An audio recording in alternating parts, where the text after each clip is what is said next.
We're going tomorrow to Lions training camp, joint practice with the Houston Texans. Do you want to kind of just get a feel for what you're going to be looking for tomorrow for the people, and different position battles, different things going on? Because I know there's about 5 or 6 days until NFL cuts are supposed to be made down to the 53-man. Would love to hear what you're going to be looking for tomorrow at camp. Yeah, I'm excited. Actually, I'm excited. And listen, good discussion. I liked it. I think you did on the debate side hold your own, and I enjoyed the talk. But I felt like it had to be said based on your behaviors. Hey, I'm going to always celebrate it. When we get off here tonight, I'm going to make sure I tweet the full video at you. Yes. So you have to watch it a million times. No, it's great, man. Listen, as you get older, I think you gain perspective. I think in 20 years, when we look back on this very chat, you'll be like, "Oh, Doc, you made some interesting points." I'm definitely excited to troll Nico Collins and be like, "Man, you needed an Ohio State quarterback to be able to do something, because when you were at Michigan, you didn't do that much." No, I'm teasing. I'm excited because I think that it's another chance for a good team to come in and for the Lions offense to flex a little bit. I do think that DeMeco Ryans is a really solid NFL coach. I want to see Amon-Ra St. Brown get after it. I want to see J-Mo get after it. I want to see maybe if Tesla gets in some more second team, first team work and get after it. So I'm excited for the whole day, because I do think that the Texans are a football team that's better than the Dolphins, and they're going to get after it. So there's a lot of things I'm excited for. Now, it's unfortunate because I don't think that I have another colleague there. So I may rely on you, Booner, but I think we're going to be on the same side of the field. So I'll come wave and dap you up before practice and say hello. But I'm looking at it like it's another opportunity for Jared Goff and Hendon Hooker to potentially showcase some things. I don't think Kyle Allen's going to get a whole heck of a lot of opportunity. I think he's proven what he needs to prove. It's a chance for the offense to shine. I want to see the defense too stop CJ Stroud and compete against Nico Collins. So it's good. And I think everybody wants to see the pit and how Will Anderson looks and Penei Sewell. And I just think that the Texans are a team that I think will actually get the attention of the Lions. And I think it has a chance to walk away being an even practice, where you're going to hear a lot of good reports about some things the Lions did, but also you're going to hear some things that the Texans can do that are pretty good too. Yeah. Do you think, Doc, I actually had this conversation with Jeff a little bit about Hendon Hooker. Do you think he actually ends up getting cut, or do you think they keep him as the third kind of emergency quarterback, which does, for people that want to know, it does count as a 53-man roster? Yeah, no, man, you've hit the nail on the head with the biggest argument that people are having. Here's the problem now, is that you got Mekhi Wingo back, you got Khalil Dorsey back. So those are two spots we need to kind of fit back on the 53-man roster. And so to look at it from that perspective, you go, man, it feels like a wasted roster spot to have three quarterbacks. You risk it and you go and you're able to really look at this roster. I think they need depth in other areas. Am I right? I think that keeping three quarterbacks, I know the whole emergency quarterback situation, you're fearful that you expose Hendon Hooker to waivers, someone might take him, but I'm okay with it. I think that I'm going to have in my 53, I think that it would be a waste of a roster spot knowing that you need Mekhi Wingo back, because most people had him on PUP. He potentially is going to be available throughout the first month of the season. So, and then also too, you got two guys battling, Jackson Meeks and Dominic Lovett. You got to make room. Yeah. So I just feel like keeping Hendon Hooker is going to be tough. It's going to be tough, but a lot of people are saying that Brad Holmes is going to hold on tight. Man, I just feel like you're not making the best 53-man football team coming out of the gate if you leave Hendon Hooker in. Yeah. Do you think as well, like, because these cuts, they are going to come close. We actually did our 53-man roster breakdown a couple days ago. And when we did it, we realized, like, hey, there are only like 4 or 5 spots that are available for some of these guys. And one of the biggest rooms, I think that there's going to be a battle over the next 5 or 6 days. And I pulled up on Monday a comparison of yours and as well, I think it was part of Detroit's 53-man roster, just to kind of get a feel of what other people are thinking. They had 7 wide receivers. I believe you guys had 6 on SI. Do you still think that's going to be 6? And if you do think that, because I'm with you on that, I think it's going to be 6. I originally was at 5 until Jackson Meeks kind of started going off on Saturday, and that changes a lot. Do you think it still is 6? And who, if it is it Jackson Meeks? Is it Dominic Lovett? What do you think happens there? Man, right? That's the toughest battle is Jackson Meeks or Dominic Lovett. Both have been doing well in special teams. I feel like Meeks does a little bit better offensively. It's a tough call, man. Lovett has special teams value. I think that this game is going to be maybe a bigger vote. I mean, Dan Campbell said that last weekend on Sunday after the Dolphins game, they had a long meeting about Jackson Meeks. And the reason why is he's making plays. He also is, a little bit of a tie with Zadarius Smith. So that also gives you a little bit of a couple points to maybe keep him on the roster, but he's also a good player. He makes plays. He's available. Now, he wasn't as involved in practice yesterday as Dominic Lovett was. He had a nicer catch. So it's right there. This is the game I think is important for a couple players, for Keith Cooper, for Kennelly, and for Jackson Meeks and Dominic Lovett. So I want to see who battles it out and starts with tomorrow. It's very close. I had 7 at first.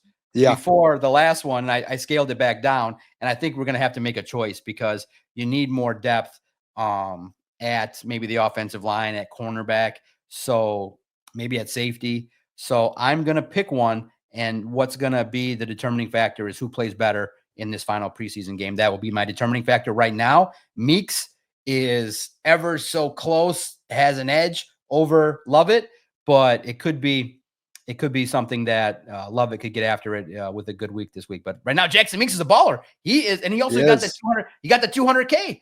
So I think he could do some things. I feel like too, and this was just kind of my thought process when it went down, because the first game for preseason, the Hall of Fame game, Meeks he only had 1 catch, I think, and Lovett was getting more majority of the catches, and then Lovett got hurt. I think that second week really hurt Lovett, where Meeks kind of, if a guy goes down, someone can step up and take that spot, and Meeks kind of took advantage of it, and the rest is history, it feels like. Something else I do want to bring up, because I was reading an article on your website. Vito actually did an article about 5 surprise cuts. I want to name these guys for you, Doc, and I'm going to I think I'm going to take one of them out because I think it makes it harder, and I'm interested to see. I want you to have to think the hardest about this one. So I'm going to name the 4 guys, and I want you to have to cut, let's say, 2 of them. Tim Patrick, Craig Reynolds, Shane Zylstra, and Khalil Dorsey, because those were some of the names that were on that surprise cut list. And the 5th one, for people want to know, it's Hendon Hooker was the 5th one. I think if you had to pick, I think Hendon would be the first one out there. I'll ask kind of 2 parts of this question. One, that whole list, those 4 guys, like Tim Patrick, especially, and Craig Reynolds, is there actually a chance at this point that even comes to fruition? And then 2, if you had to choose 2, who are you choosing that you would think that they end up cutting? Yeah, Vito did an interesting article, this morning. And so to your point, I would cut Craig Reynolds and Tim Patrick based on that. I look at it like, I thought you were going to go the other 2, actually. Yeah, no, I would say Craig Reynolds can be, Sione Vaki is a really good player that you drafted and can be developed and have special teams value. Now it's very close. I think Craig Reynolds is a really, really good player. I think the ceiling for Vaki. Now the question mark is his availability. So the availability gives the point to Craig Reynolds. Tim Patrick, if you move on from him, you would potentially be able to slide Isaac Tesla right in and be able to, I think, not have that much of a drop off. The 3rd wide receiver doesn't get that much targets, but I do think that Tim Patrick's going to be on the roster. He's a good player.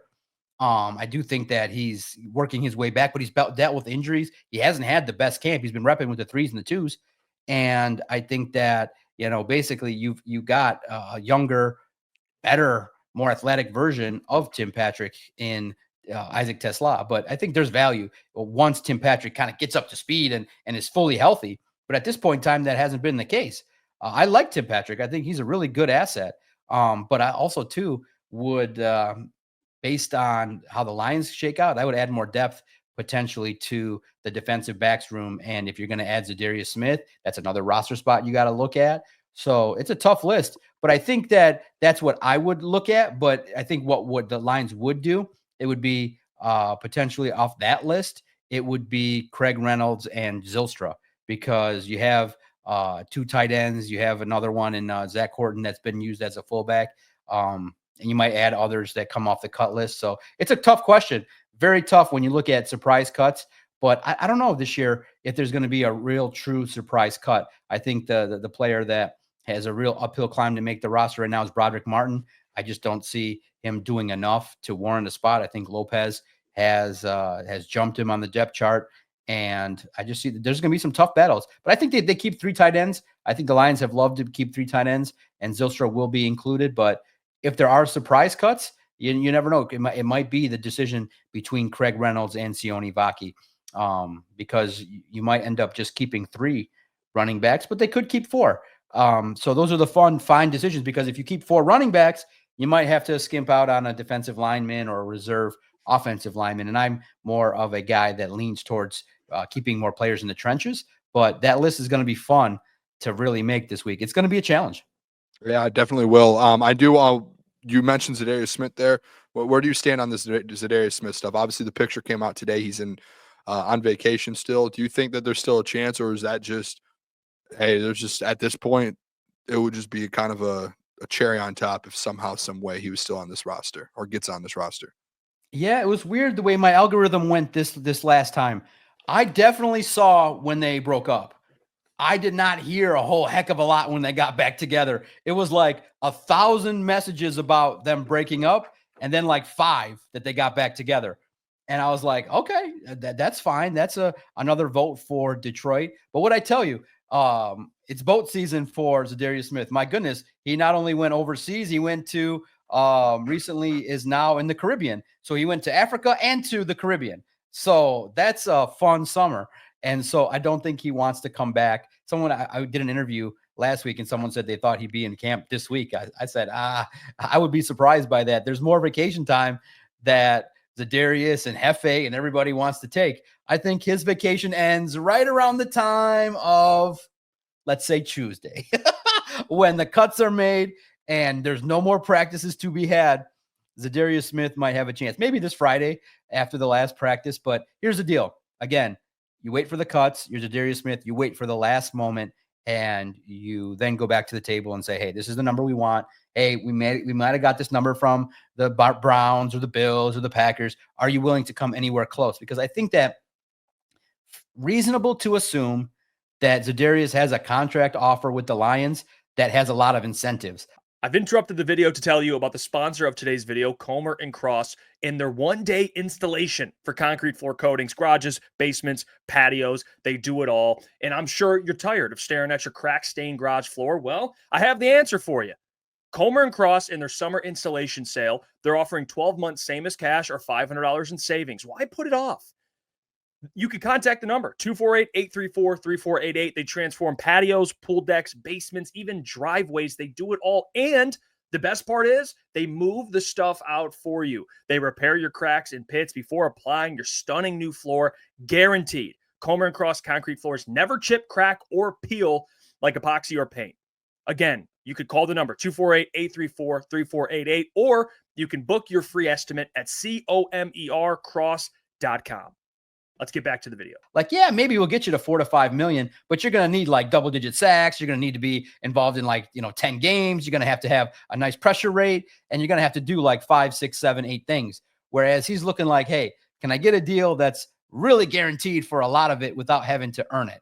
And so I think that if that's out there, he might end up back in the league, but not in Detroit. But man, the X factor is Meeks. If Meeks makes the team on Tuesday, he lobs that call. Hey, Unc, it's time to come back home, and it might supercharge that motivation. So it's all really, I think, going to start to kick off when the cuts are made. Next Tuesday, Booner is wild for me, man. We got to basically live on the computer from 9 a.m. until the cuts start. And it's a long day, but a fun day, because next week on Tuesday, by 4 or 5 o'clock, we know who the 53-man roster is. And that's a fun time, because then we could talk about really who the Detroit Lions football team really is.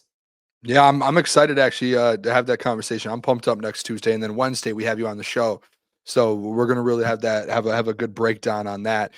Something else that came out this week that I think is interesting. I think it's kind of in my opinion, a kind of a 2-part thing here. First off, Brad Holmes was on the Kay Adams show and talked about the whole F them picks things. Got asked about that and kind of replied to that. But then at the same time, a couple days later, the trade rumors of the Trey Hendrickson stuff, well, that happened right before. But then a couple days later, Valeni comes out and says, I would give up Brian Branch. I would give up any of these guys besides Penei Sewell to go get a Trey Hendrickson. What are your thoughts on that? I've been actually waiting to ask you this question because, one, I did the show this week and I said, like, that was the first time I think since I've been covering the Lions that I've ever actually heard Brad Holmes say agree with the F them picks and the window. He has never actually said or confronted about the window, and he actually was like, yeah, there is a window. He always goes long term. So I thought that was interesting. I know you're a big guy on that, Doc, and then as well with the Valenti stuff. Like, personally, I probably wouldn't give up a guy like Brian Branch to handcuff myself with a contract of a Trey Hendrickson and a Hutch. But I can see the side of it to where if you are saying that, like, it does make I don't know. I guess I can grasp it a little bit, but I'm still on the side of like, why would you spend all of that money on Trey Hendrickson and give up one of the best safeties in the NFL? That one I just can't wrap my head around. Yeah, no, it's wild. You know what's funny? Someone said to me when Booner asked you on my podcast, The Lone Wolves, they said when Booner asked you about Henderson, say something funny. And I said, okay, I'll think about it, but I don't have anything funny to say because it's a matter that everybody cares about, and it's a serious matter. Now, what Valenti's saying is get Hendrickson at all costs. Even, you have to give up something. I'm not willing to do that. I just think that it's a reasonable idea that you, in order to get Hendrickson, you sacrifice and you say, hey, could Kennelly step in and fill 30% of Brian Branch? I just don't think you got that. So, and what also Valenti said, which makes it understandable, is that you could do it to take a swing because you know that Brian Branch might be a guy that's on the way out. You can't pay two safeties $30 million a year. You know what I mean? So you might find room and you might end up keeping two of the four big guys that need some money. But I understand the premise, but you don't create a hole when you have a really good defense. You would definitely rip apart the locker room. So here's what I would do. I definitely want Trey Hendrickson. I want him on the team. I would give up a first-round pick, a fourth, a first, and a third. I would just focus on picks. Like, I know that they're asking for a second. I would just say, hey, you need a first-rounder, take it, and let's go. And it's one of those deals where I'm not so certain that Hendrickson's getting this extension if he wants out. Yeah. Like, the Bengals boned him, man. He should be mad and never want to go back there because he's been put in a spot where a lot of teams are not going to extend him at this point. Who's going to sign him when they got so many players on rosters right now and then give him the extension? That's the part that I feel like if he's all about competition and wants to win a ring, you say, hey, you get on his phone with his agent and you're Brad Holmes. You say, hey, you get a ring here and you cash in next year somewhere else. But it's one of those deals. It's all about the dollars and cents. He wants to maximize it. But to me, I'm all about sacrificing picks because you've seen now, Booner, just look at the 2023 draft that Brad Holmes had. The top four picks, arguably the four best picks he may ever make. But then the next four picks might be the worst four picks when you get Antoine Green and Broderick Martin and Hendon Hooker. And, you look at it and you go, my goodness, those four picks, two of them might not be on the team next week. So I'm a little bit concerned. Draft picks are tough. There's no guarantee. And I'm just one of those people that are like, man, if you have a chance to get a proven player, what's outside of, knowing if the hang up is the big extension and he will never come to a team without it. And he's going to be disgruntled, but he's got a tie to Dan Campbell. So it's just really tough, but I would sacrifice it for Hendrickson. He's a good player. You make Aiden Hutchinson better. You take a chance. You take a swing. And now people say, well, let's not go all in, but let's upgrade the team. Hendrickson puts then Davenport in a reserve role, and now you got two guys that potentially could get after it. You makes the football team better. I don't see how it makes them worse.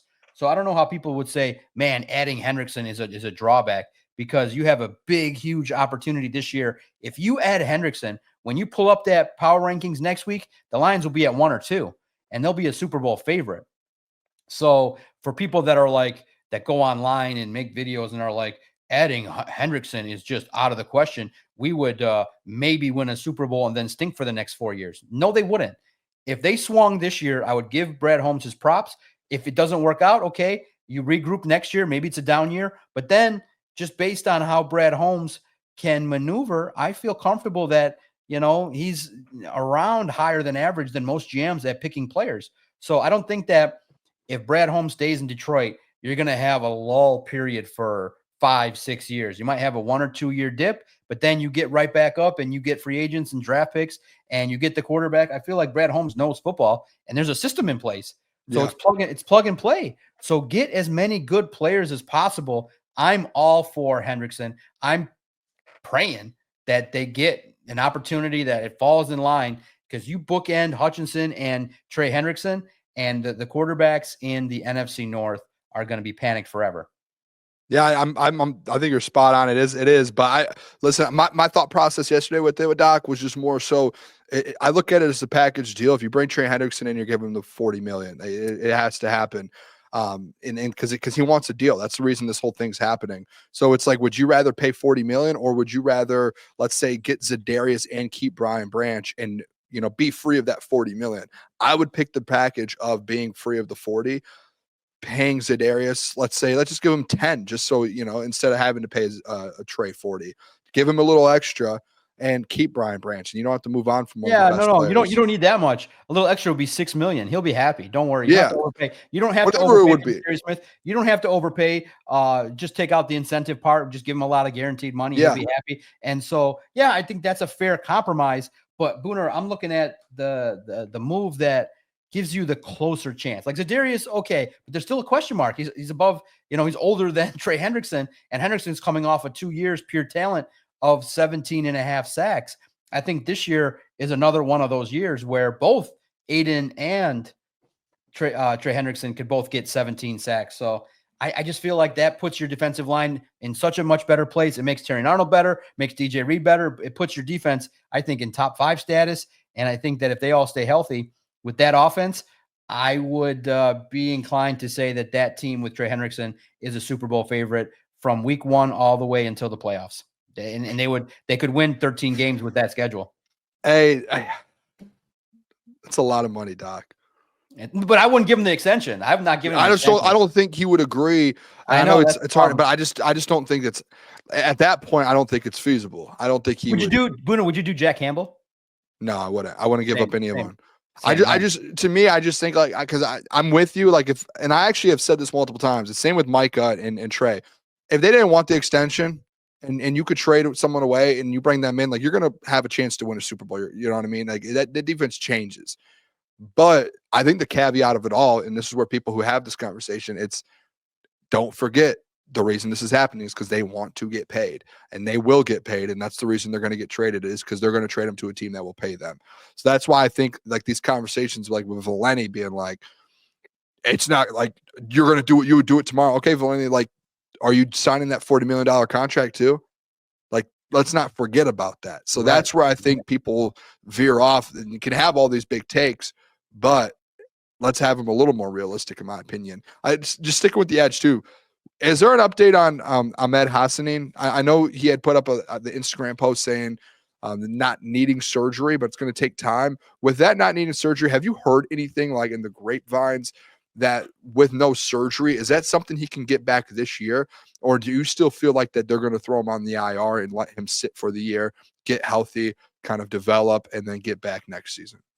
Yeah, no doubt. And I got a question for you too. It just kind of lends to our previous talk, but it's interesting in regards to the Lions and their roster and things like that. But you look at it and you say, him saying he doesn't need surgery gives more confidence. It's going to depending on the severity of the tear, to what grade it is and to what area it is. But it's good news. It's one of those deals where him not requiring surgery gives him more of a chance that he could be around this year. And I think the one aspect too that gives more confidence is each day that he's not put on IR by the Lions gives you more confidence. I think what's going to happen is the odds-on favorite of the move that's going to happen is the roster cuts will take place, and then he'll be put on IR, which means that he could just have to miss the first 4 games and then that's fair.